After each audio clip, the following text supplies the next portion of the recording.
Kita berdoa, kasih karunia dan damai sejahtera dari Allah Bapa dan dari anaknya Tuhan Yesus Kristus menyertai kamu sekalian. Amin. Shalom Bapak Ibu, saudara-saudara sekalian di dalam nama Tuhan Yesus Kristus.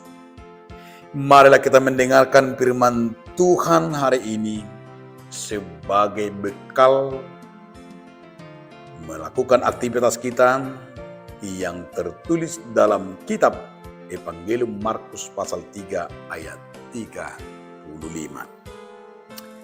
Barang siapa melakukan kehendak Allah, dialah saudaraku laki-laki, dialah saudaraku perempuan, dialah ibuku. Aina mangulakon lomo ni rohani di mata ido anggiku, ido ibotokku, ido dainam. Demikian firman Tuhan. Saudaraku dalam nama Tuhan Yesus Kristus, judul renungan kita hari ini adalah bersaudara. Siapakah saudaraku? Siapakah saudaramu? Siapakah yang disebut oleh Tuhan Yesus saudaranya? Saudara yang disebut oleh Yesus bukan karena hubungan daging dan darah. Bukan karena faktor marga dan suku. Dan bukan karena faktor adalah satu ikatan marga, satu ikatan bapak, ibu. Bukan. Tetapi yang disebut oleh Yesus adalah saudaranya, adalah orang-orang yang melakukan perintah Tuhan. Orang-orang yang hidup di dalam firman. Maka Yesus berkata, siapakah saudaraku, siapakah ibuku, siapakah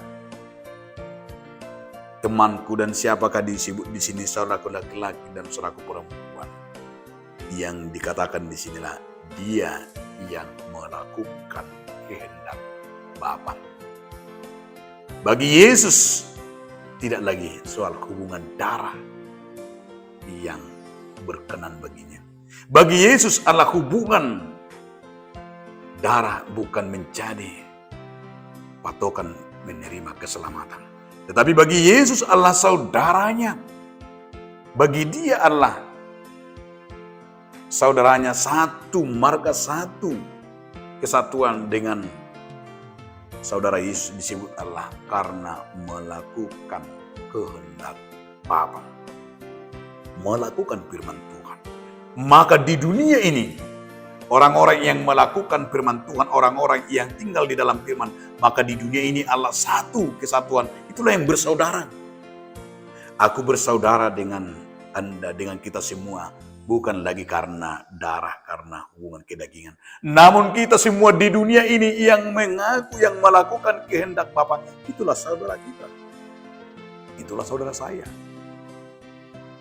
Ungkapan Yesus ini adalah ungkapan yang membawa kerajaan surga, bukan kerajaan dunia.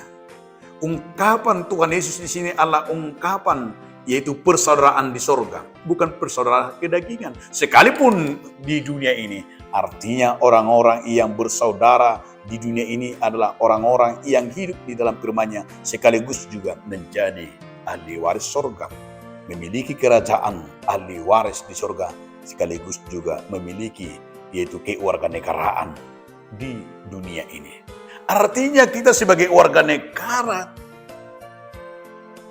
menjadi identitas kita bukan hanya sekedar di dunia, namun juga identitas kita Allah juga bersaudara di surga. Dan firman ini Yesus mau menyatakan kepada kita, kepada semua dunia ini, siapakah saudaranya Tuhan itu? Siapakah anak-anak Tuhan itu? Itu yang melakukan kehendak Bapa, yang bertindak seperti Tuhan. Maka kata Yesus di dalam Filipi, dan Paulus itu jelas dikatakan dalam Filipi 2 ayat 5 sampai ayat yang ke-8 itu. Artinya diingatkan di sana bagaimana kita bersaudara itu, bagaimana kita memiliki karakter seperti Yesus. Songo parrohani Kristus Yesus ma parrohamuna.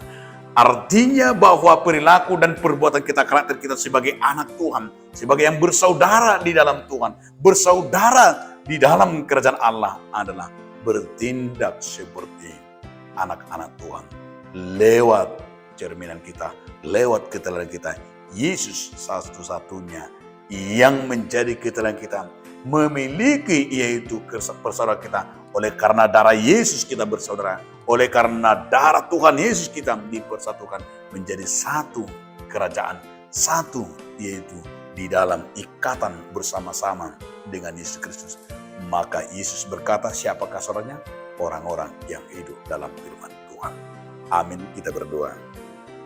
Terima kasih Tuhan atas firman-Mu yang mengikat kami bersaudara hanya karena darah-Mu dan karena firman-Mu. Amin.